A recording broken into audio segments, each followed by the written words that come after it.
Mitch Bongbong Marcos, militar. May pakialam ba kayo? Wala. That is executive. Legislative lang kayong gago. Kaya kayo nasa Congress? Ha? Kayong mga nasa Congress? Ha? Kung ayaw nyo masama na masunog, lumayas kayo sa Congress. At huwag nyo na sundin si Martin Romualdez Ticos. Siya ang simula ng gulo ng Pilipinas. Ito ang Istorya Pinas. Romualdez Marcos. Yan na lang naglalaro sa Pilipinas ng mga tarantado. Romualdez Marcos. Sinira niyo ang pangalan Romualdez Marcos. Gago!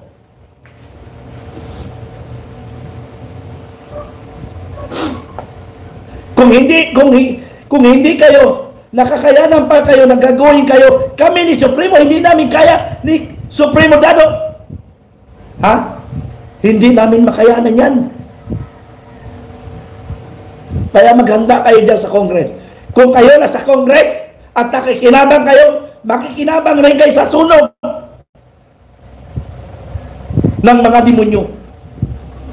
Ha?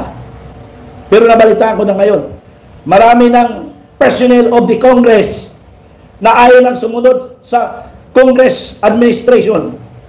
Tama yan, gawin nyo. At kayo ay magiging bayani ng Pilipino, ng Pilipinas, what I mean. Ha? Walang masama kung hindi kayo susunod. Lahat kayo, huwag kayo sumunod sa mga demonyong pag-uutos ni Romualdez. Kayo mga tuwad ko. Babalik ka ng mundo, hanapin namin kayo. Gago kayo. Ang tatapang nyo, ang yayapang nyo, akala nyo mas magaling kayo. Abogado yung kausap ninyo, hindi naman pumasa ng baryan. Kung hindi, walang alam, ikaw, wala ka. Ha? Nagaling-galingan kayo, abogado yung kaharap nyo para kayo mas magaling pa. Although, hindi naman pinag-usapan pa, abogado pa, hindi. Para sila naman talino. Pero kung pag-uusapan ng batas, wala kayong magagawa. Subukan nyo sa korte, kayo mga congressman, kung may bayag rin kayo, pumunta kayo sa Congress, para kayo rin na makontempt.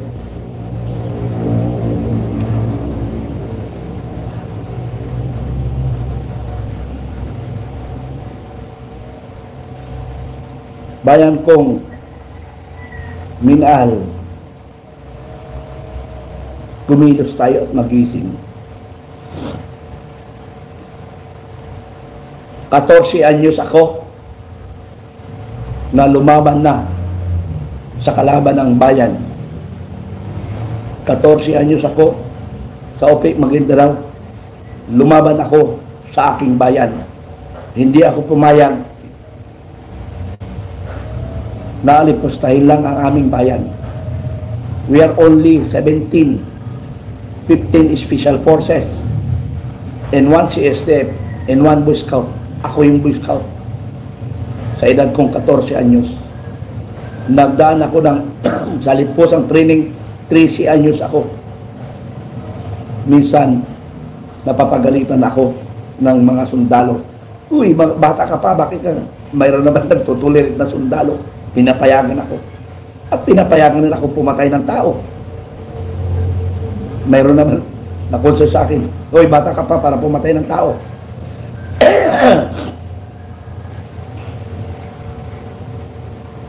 Kaya nung ako ay nadala sa Magsaysay, sa edad kong 14 anyos hanggang 15 yata o 16, ikampo yun. Ha? Yung impact yung kinikwento ko, may impact. May mga field training exercise. Bratatatat, bang, bang, bang, bang. Nasa loob ako ng kwarto, akala ko ina-attack na kami. Ninervyos ako. Pero mga ilang minuto rin yun, ninervyos ako. Ang tagal mawala sa akin yun. Akala ko, nilulusob na naman kami. Ang tagal mawala sa akin yun. Naglalakad ako pamuntang school from the camp of Special Forces going to Barrio Militar. Naglalakad ako. While walking, nakakarinig ako ng barilan, putukan. Yun, simple practice. Military camp. Gusto ko mag-drop. Akala ko, may barilan na naman. Ang tagal, kaya nawala sa isip ko yan.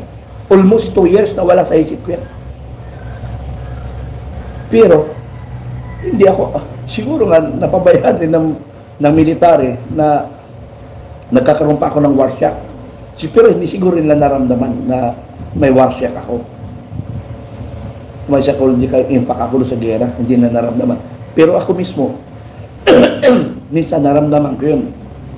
Basta tuloy-tuloy ang putukan, nasa kwarto ako, nanginginig ako, natatakot ako.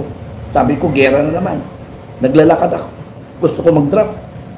Pero napapangunahan lang ng recovery ng pag-iisip.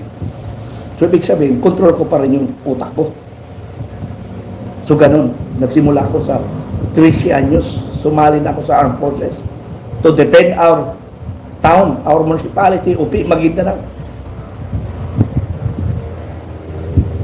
Ngayon, nung ako'y retired, with the age of 54 years old, nag-retired ako. It because hindi ko na makayanin na yung kapalpakan ko. Bakit ko kapalpakan? Kasi sobrang bait ko, yung mga junior ko, yung mga tao ko, nag-aabuso. Muntik na madali ng command responsibility. Kasi sa sobrang bait ko, hindi ko alam, niluloko pala ako sa pera. Dahil ayaw kong mahawak talaga ng pera. Pero ang problema ako nagpipirma, pinapahawak ko sa kanila ng pera. Yun yung problema ko. So, I retired as early. Dapat 56 ako mag-retire. 2 years pa remaining ko. Ngayon, nung mag-retire ko, nagbalik ang commander. Gusto kong pabalikin. Sabi ko, sir, hindi na. Pagod na rin ako. At saka naayos ko na yung papel ko. Nakakapagod na rin magayot ng papel. Naka-forward na kasi sa papel ko, sir. Napakahirap bumalik. Nirecall ako ng commander. Maliban doon kay General Albano na walang kwentang commander rin. Hindi yung General Albano na PM-83, Amistad ni Supremo, hindi siya.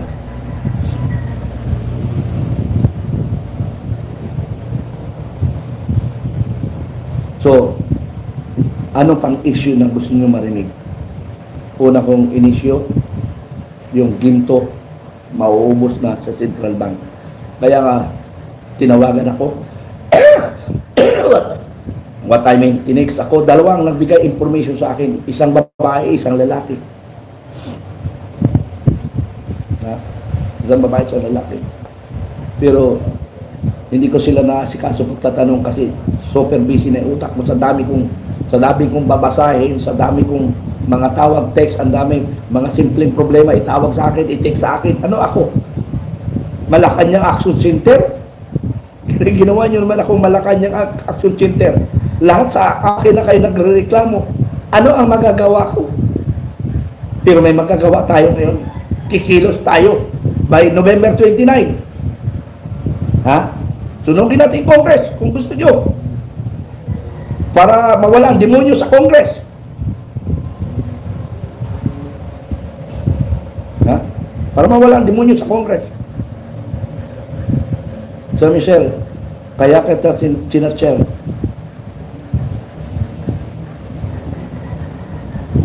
Ha?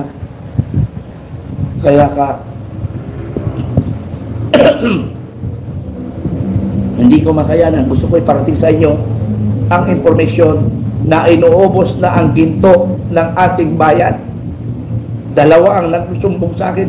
Hindi ako Malacanang Action Center para tugunan ang inyong problema. Pero dahil nga sa information nyo, nabubuhay ang dugo ko. Nalabanan ang tiwali sa gobyerno.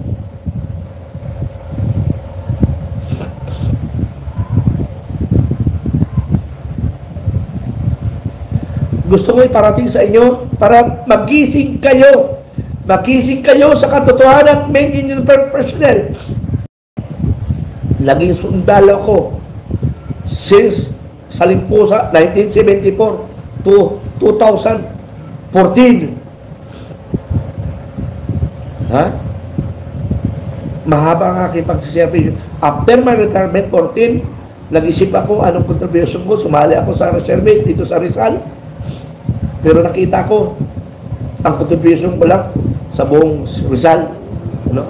Sa buong Rizal lang. So naisip ko by 2017, nag-isip ako anong gagawin ko. So nagpahinga ako. Nag-grab driver ako. Ha?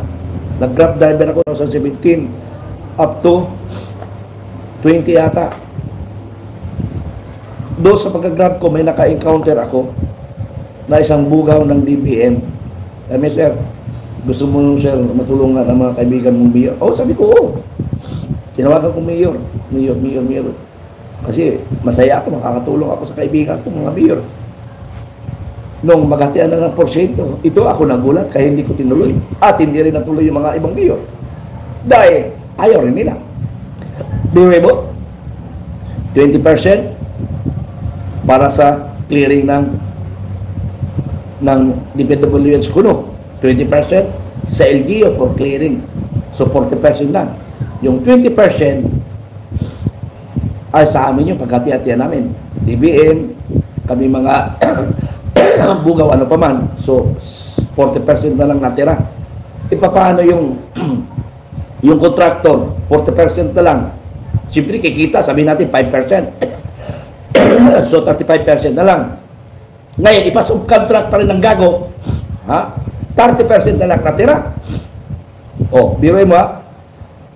Sabihin natin, sa isang 100 million, sabihin natin 100 million, yung kay Inday Sara na hinabol nila, 100 million. Ano?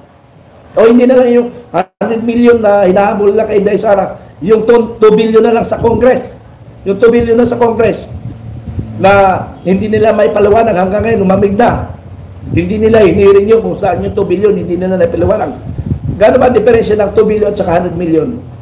Ha? May bilis, compute. O bala na kayo mag-compute. Okay, 2 billion. Yung 2 billion project, ano? Yung 2 billion project, so normally, ang mawawala na doon ay 60%, di ba? 60%. 60% of 2 billion, ilan yun? 1 billion na, para madali, 1 billion. So yung 1 billion, 60%, nawala na yung 40%, nawala na yung, so, na lang, 600 million na lang, ano? 600 million. A contractor, so, 550 million na lang. Uy, mali, kami may 40, ako pala, 60 million na wala, 40 million na lang, 400 million. Bawasan ng contractor, 35 million, 350 million na lang. Eh may subcontractor pa. So meaning, 300 million na lang ang natira sa project. Biruin mo, 700 million na punta sa bulsa. Ha? Yung 300, yun na lang gagamit sa project. E paano? Ang computation ng engineer is 1 billion para maganda ang project. Eh ngayon, nawala ang 700 million, ano mangyari? Kaya nga nakita yung project doon sa tulay sa Northern Luzon. Walang mga bakal. Yun na yung resulta na walang bakal. Simento na lang. So ganoon ang nangyari. Pero hindi ko sinasabi sa Marcos time lang yan. The whole administration. Kaya nga revolusyon ang gawin nating solusyon sa gobyerno para abrupt yung ating desisyon. Hindi na dadaan sa posisyon kuno na tinatarantado ang proseso rin. Diba? Ang Congress ang nagtatarantado ngayon ang proseso eh. Ang batas, yung batas natin tinatarantado ng Kongreso. Hindi ba kayo nag-isip? Hindi ba sapat ang impormasyon para sa inyo? Ha? Kaya bayan ko, gising na kayo. Kung nakakayanan nyo pa, kami ni Supremo, hindi na namin makayanan. Kaya, Filipino Guerrilla Forces, kung wala kayong gagawing action, in my action, ngayon pa lang, you better resign, commanders. You better resign, commanders, kung wala kayong magagawa. At least alam namin na wala na kayo. Hindi na kami aasa sa inyo. Kayong mga kunwari volunteer, personal interest, ay hindi natin kailangan dito. Ang mga may personal interest. Ang interest ng Filipino Guerrilla Force, makinig kayo! Ang interest ng Filipino Guerrilla Force, interest ng bayan, hindi interest ng personal ninyo. Anin pa natin ang anin pa natin kayamanan. Naka-schedule na tayo bukas, mamaya mamatay tayo. Naghahangad pa kayo ng kayamanan. Kayo na sa Congress. Saan nyo dadali ang kayamanan? Ibigay nyo sa anak ninyo na dinakaw. Kayo naman mga anak, mga apo, nakakayanan nyo yan? Nagaling sa nakaw. Tarantado rin kayo. I'm sorry ha. Pero dapat kayong mismo mga anak, mga apo, pagsabihan nyo, lalo na si Romualdez, pagsabihan nyo yung lolo ninyo, yung tatay nyo, na tarantado. Ina para sa tayong waray-waray. Pagsuntukan na lang tayo. Romualdez! Romualdez, sumusunto ka tayo! Putang ina mo! Ikaw ang gulo ng bansa! Gago ka!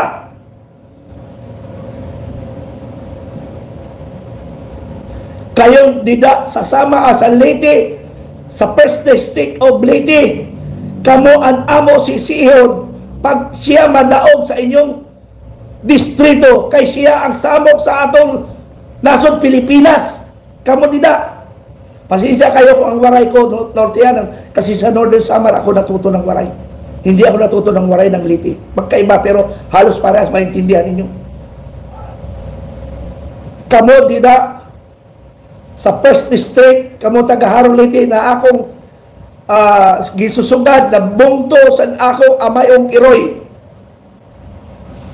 Ayaw pagbuto sa ining tulantado na Romualdez na ini ang samok sa nasod Pilipinas. Siya ang dahilan ng gulo ng bansa. Pupunta nga ako sa First District. Ay sinabihan ako, may makalap lang ako ng pondo. Pupuntahan ako doon sa kabila ng partido. Ako ang magsasalita. At least marunong akong magwaray. Kahit Northern Samar ang aking waray. Ha? Ako ang mga kampanya sa imo, laban sa imong katarantaduhan. Nanawagan ako sa ngatanan. Dida sa Leyte, ayaw padaoga ang inyong demonyo na congressman na si Martin Romualdez. O sa iyo pang Martin Araneta na ako ka-istorya sa before the campaign period, Martin Araneta, puro tarantado palang Martin, ano? Martin Romualdez, Martin Araneta. I'm sorry, sir, ha? Pero hindi kayo tumupad sa usapan natin. Gago ka, Martin Araneta. Na ang akala ko at masaya ako na yung perang makakamkam ninyo, mababawi ng mga Marcos, ibibigay nyo. Ha? Ibibigay nyo sa taong bayan. Kaya nga itong building na ito, itong building, nilon ko ito na gagawin ko sentro of meeting natin, pag-uusap, national headquarters. Ngayon siyempre, babawiin ko, babayaran nyo, building ang pera ko, babalik nyo. Pero mabuti sa akin, dahil ako rin ang nakinabang. Pero paano yung mga ginamit ko? Ang iba nawala ng bahay kasi nagbenta, kasi nga, ang akala niya, totoo yung pangako. Na pangako para matulungan ang Sambayang Pino. Asan ngayon? Kadimonyo ay inisip yung Martin Araneta. Nagmi-meeting tayo sa Mandaluyong. Pag tinignan mo, hirap na hirap. Pero nung nanalong bayaw mo, nandun tayo sa 12th floor ng BGC. Big time na ang dating. Pero ang taong bayan, pinabayaan nyo. Ang buhay nyo lang inisip nyo. Ang sarap ng buhay nyo, putang ina nyo.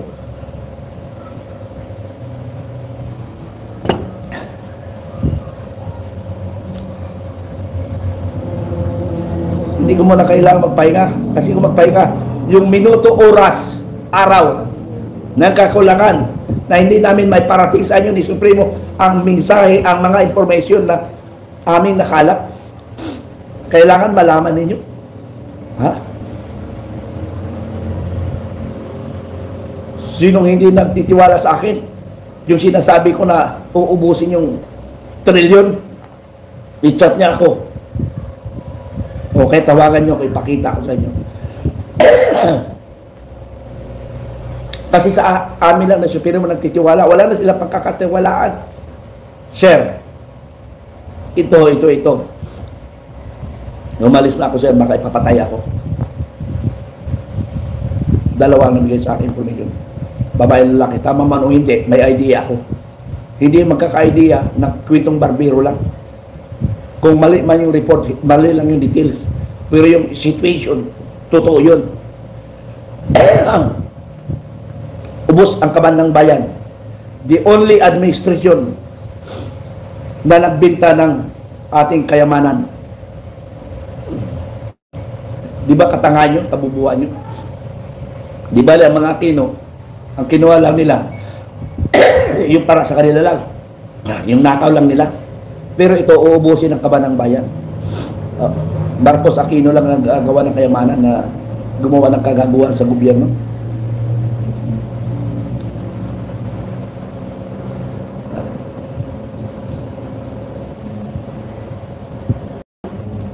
Mayroon pa akong ipaparating na information. Yung pera, di ba, nabigay ko na sa inyo. Tapos yung senaryo nila, na impeach si Sara, i-impeach si Marcos, sinong upo sa gobyerno? Escudero and Romualdez. So, ganun pa rin. Wala pa rin pagbabago. Kaya yung Supreme Court, EFP, social media, what I mean, Mr. Media, takot o nabayaran? Alin sa dalawa? Kayong Filipino opinion, natakot o nabayaran? I'm sorry sa mga military, ha? Pasisyahan tayo. Sa totoo lang ako. Sir, sinisira mo na may AP. Gago! Sila sumisira, hindi ako. Information lang yung akin. Sila sumisira, hindi ako. Yung 4.9 billion na mawala sa pensyon ng mga AP. Tapos sasabihin nila ako daw sumisira. Tapos sasabihin nila mag-file ako ng sa korte. Eh gago, hindi nga ako biktima. Nilitaw ko lang ang katotohanan. Gago ka. Ha? Isa kang kernel, abogado, gago. Hindi na. Ang lakas ang loob mo. Nasabihan ako ng gano'n. Dahil kumo junior mo ako as AP, as officer. Tapos, abogado ka, gago. Hindi wag sabihin na matalino ka. Kung matalino ka, gamitin mo talino sa tama, hindi sa gagaguhan. May respeto pa ako sa iyo, hindi ko nilitaw pangalan mo. Dalawa kayong kernel. Ha? Junior ako as AP, as officer, nirespeto pa kayo dalawang-dalawa. Kayong dalawa, kasama ko sa Special Forces, tarantado kayo. And all the Special Forces na against sa akin, balang araw, maintindihan nyo ako. Ngayon, hindi nyo maintindihan. May nakita ko, kasama ko sa Special Forces na naging Chief of Staff sa EFP. Nakita ko doon sa libing. Hindi ako lumapit. Because tinanggal niya ako sa pangalang Special Forces. Pero suspect ko lang yun, hindi ko alam. Dahil ayaw nila na punahin ko ang kamalian ng gobyerno. Kasi sila, bulag sila at bingi. I'm sorry for the Special Forces. Doon sa akin. Ha? Bakit? Alisin niyo ako pa kay Special Forces as alumni. Pero idaan nyo sa board. Parang pagdebatihan nyo. Ha? Mga kapwa ko, Special Forces, yung ginawa ko is a part of the mission of the Special Forces. Unconventional mission. Unconventional forces. Guerrilla approach. Village defense. Kung natatandaan yung subject na village defense, yun yung nasa utak ko, hindi maalis yan. Kaya nga, yun ang iniisip ko. To organize, vanguard of democracy, in which is, yan yung sinasabi na sa akin ni former commander ng Special Forces. Sir, alam mo na yun, sir, kasi sa lahat ng subject, sir, na hindi ko makalimutan, yung village defense and the political arena. So sabi ko, IP ako noon, corporal ako. Ang ganun pala ang politika. May subject kasi kami noon sa political arena. So yun, subject na yun, dalawa na yun, yan ang hindi ko nakakalimutan na subject sa Special Forces. Kaya yan, naka-inculcate sa isip ko. IP pa ako noon, dala-dala ko ngayon.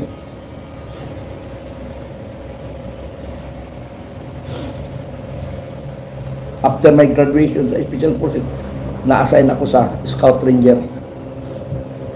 Paano mag-apply Scout Ranger na sa Special Forces ako? Kaya ibang classmate ko, nag-undergo ng Ranger. Si classmate Delphin Pascual. Ako naman, pati si classmate ko, Parado. Ako naman, hindi nakatapos kasi na-fractured. So dalawang issue na ipukuha. Yung kaban ng yung pera sa Central Bank, bantayan ninyo. Kayong nasa Central Bank, magbago ang panahon. Mananagot kayo kung buhay pa kami ni Supremo. Pero mayroong succession, may succession ang FGF. 1 to 15 yung succession na ginawa ko. Kung sino yung sunod-sunod, mawala kami ni Supremo, mayroon pang susunod na Supremo at saka Deputy. Ha? Hanggang 15 yun. O, alam ka, nabubusin yung 15 na yun. So, ngayon, gagawa ko hanggang 20 para hindi nyo maubos lahat yan.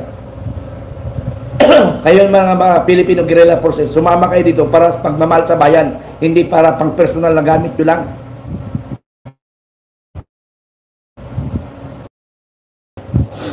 Ha?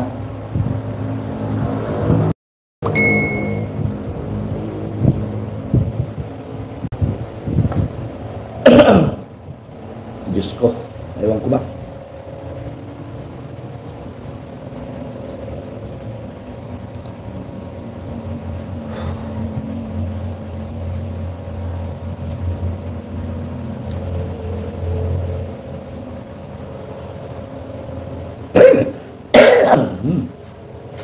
Good morning, sir. Supremo. Yan mga MUP na walang paki sa kinabukasan ng Pinas, dapat talinan ng pensyon. Pwede yan, sir, pagka bumago ang panahon. Sabi ni Supremo, yung mga tumatanggap sa yung tatanggap na walang pakialam sa bansa. Gagawa tayo ng batas, sir, ganun. Pag nagbago ang panahon, yan ang kahilingan natin na dapat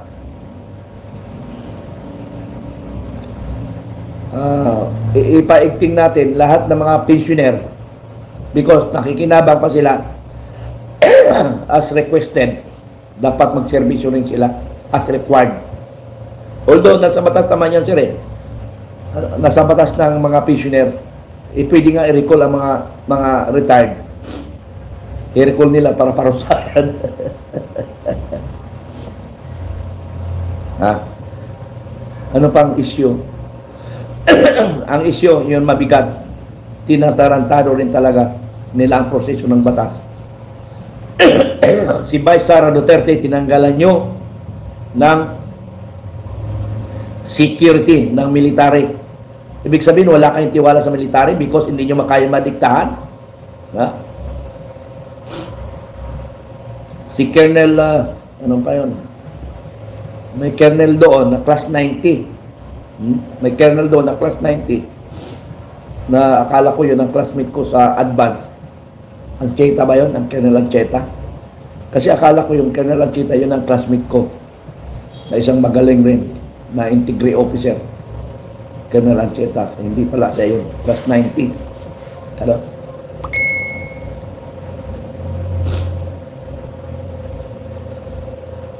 Class 93 pala siya. Ay tama, class 93 rin siya. Class 93 rin yung classmate ko na Ancheta. Kaya nga lang, integrity siya, OCS.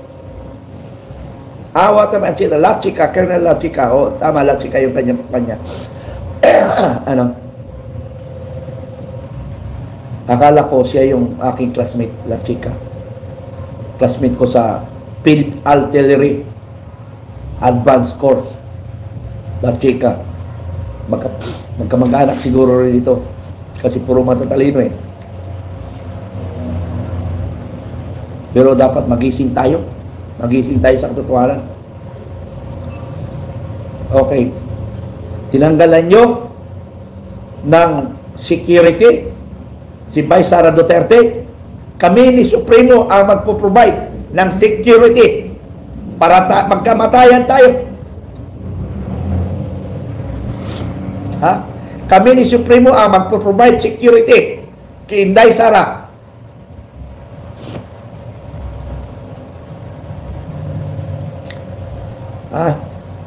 At i-recruit namin bilang isang Filipino Guerrilla Forces ang ating Vice President Sara Duterte. You will be a member of the Filipino Guerrilla Forces. Ma'am, Attorney Sara Duterte. Huwag na natin Vice Sara Duterte kasi binababoy ka lang naman. Attorney na lang tawag ko sa'yo, Attorney Sara Duterte. Binababoy ka naman ng mga tarantadong congressman. Pag nagsalita kayo, akala nyo hindi pangalawang pinakamataas ng bansang Pilipinas, binababoy nyo, gago kayo, Congress!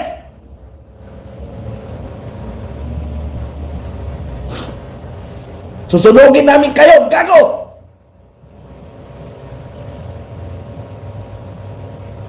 Sige nga, makita tayo sa labas.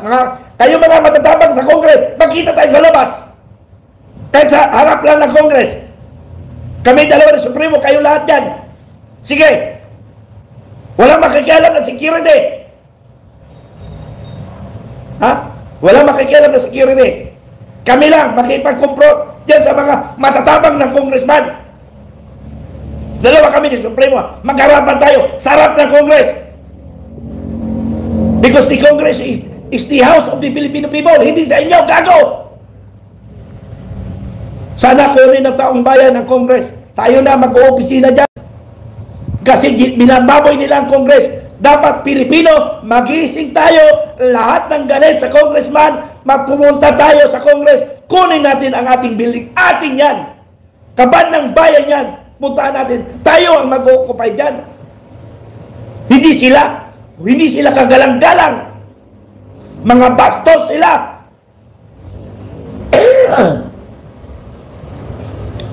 Ha? Mga bastos kayo. Wala kayong respeto sa kapwa nyo, Pilipino. Binababoy nyo, ginagago nyo. Honorable, tarantado kayo. Magharap tayo sa labas. Para-paras ang ating karapatan. Hindi na sa loob ng Congress na manakot kayo. Sa labas tayo kung matatabang kayo. Sige nga! Putangin ninyo! Sa labas tayo magharap. Tingnan kung matabang ninyo. Sige nga! Wala makialam na security. Para sa sambayan ng Pilipino, tapusin na natin ang problema ng bansang Pilipinas. Magharap kami. Walang makikialam. Para makita natin ang katotohanan, magdebate kami kung matatalino sila.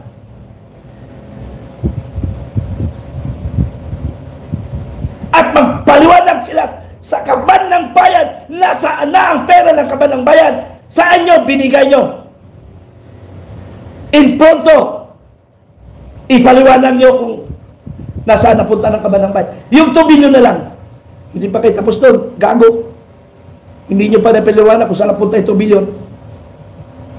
Yung resolution number 10, pakita nyo nga. Kaya nga sabi ni Congressman, ni former Secretary Billy Ka, pag binigay